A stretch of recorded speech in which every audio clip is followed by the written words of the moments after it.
នៅក្នុងវីដេអូមួយនេះខ្ញុំនឹងនាំអ្នកគ្នាទៅជិះ roller coaster ជាមួយនឹងខ្ញុំដែលមានកម្ពស់ស្មើនឹងភ្នំអ្នកទាំងអស់គ្នានឹងឲ្យអ្នកគ្នាស្ដាប់អត់ខុសទេគឺស្មើនឹងកំពូលភ្នំតែម្ដងតោះអញ្ចឹងចង់ដឹងថាសកម្មភាពឯខ្លះហើយយើងទៅដោយរបៀបណាកុំភ្លេចតាមដានវីដេអូនេះទាំងអស់គ្នាបាទមុននឹងចេញដំណើរយើងមកជួបជាមួយនឹងស្រីស្អាតប្រុសស្អាតសិនបាទដើម្បីជុំគ្នាកត់ឈ្មោះគាត់អីដើម្បីយើងធ្វើដំណើរទៅតែម្ដងបន្ទាប់ពីជុំគ្នាហើយគឺអត់ចាំយូរទេគឺយើងឡើងមកលើឡានក្រុងតែម្ដងហើយមកដល់លើឡានក្រុងគេមានចែកអាហារសម្រន់ដែរមានទឹកក្រូចម្ដបហើយជាមួយនឹងនំប៉័ងមួយហើយនៅក្នុងនឹងផងដែរយើងក៏ទទួលបាននូវគូប៉ុង3សន្លឹកគូប៉ុង2សន្លឹកសម្រាប់យើងដូរទិញអីហូបក៏ដូចជាដូរកាហ្វេក៏ដូចអីចឹងទៅហើយមួយទៀតសម្រាប់យើងចូលកំសាន្តនៅក្នុងនឹងតែម្ដងបន្ទាប់ពីធ្វើដំណើរអស់រយៈពេលជិត2ម៉ោងអ្នកគ្នាយើងក៏មកដល់ទីតាំងកំសាន្តហើយគឺថាធំខ្លាំងមែនតើហើយបើយើងនិយាយពីមនុស្សទៅលេងនៅទីតាំងនឹងវិញគឺថាដើរជាន់កគ្នាតែម្ដងអ្នកទាំងគ្នាហើយសម្រាប់យើងមកទីនេះគឺគោលដៅរបស់យើងគឺទៅជិះ roller coaster អ្នកទាំងគ្នាអញ្ចឹងដោយសារតែមនុស្សច្រើនពិបាកក្នុងការស្វែងរកផ្លូវទៅ roller coaster ក្នុងខ្លាំងមែនតើអ្នកគ្នាដោយសារតែនេះគឺជាលើកដំបូងដែលយើងទៅលេង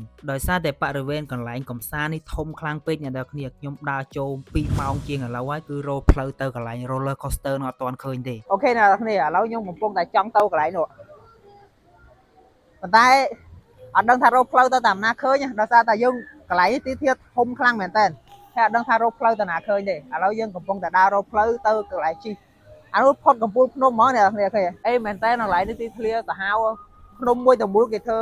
កន្លែងកំសាន្តបានយ៉ាងអេមហ្មងដោយសារតែដើររយៈពេលជិតកន្លះថ្ងៃអ្នកគ្នានៅតែរកផ្លូវទៅ roller coaster នោះអត់ទាន់ឃើញទៀតហើយយើងបានតែនំប៉័ងមួយនិងទឹកក្រូចម្ដបទេតាំងពីព្រឹកមកឥឡូវដោយសារតែហេវពេកយើងរកអីទ្របពោះបន្តិចសិនមុននឹងយើងបន្តដំណើរទៅមុខទៀតអ្នកគ្នាដោយសារតែហេវរៀងខ្លាំងដែរបន្ទាប់ពីញ៉ាំអីហើយទីបំផុតយើងក៏មកដល់ថ្លោងទ្វារចូលទៅជិះ roller coaster ហើយអ្នកទាំងគ្នាគឺថាមនុស្សច្រើនខ្លាំងមែនទែនដោយអ្នកនរគ្នាឃើញនៅក្នុងវីដេអូមួយនេះអញ្ចឹងហើយសម្រាប់ទីតាំងនេះគឺគេតែងលក្ខណៈខ្មោចអ្នកគ្នា Halloween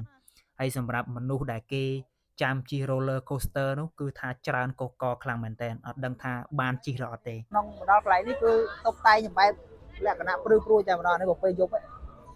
ខប់សេរីមកហើយកន្លែងដែលអ្នកនរគ្នាឃើញគេឈរជាជួរហ្នឹងគឺជាកន្លែងដែលយើងឈររងចាំដើម្បីឡើងទៅជិះ roller coaster អ្នកនរគ្នាខ្ញុំសួរគេថាចាំយូរអត់ក្នុងការជិះ roller coaster គេថាចាំរហែលរយៈពេល2ម៉ោងជាងហើយនៅពេលដែលខ្ញុំទៅដល់នោះគឺម៉ោង2:73ហើយអ្នកគ្នាហើយយើងត្រូវមកវិញគឺនៅម៉ោង3កន្លះអញ្ចឹងយើងអាចរងចាំជិះបានទេដោយសារតែម៉ោងយើងគឺគៀកខ្លាំងមែនតើរងចាំ2ម៉ោងជាងយើងអាចចាំបានទេអ្នកគ្នាម៉ោងយើងសល់តិចមែនតើអញ្ចឹងយើងសេតខ្លាំងមែនតើដោយសារតែរោគផ្លូវមកមុំតែបានហើយគឺយើងអត់បានជិះទៀត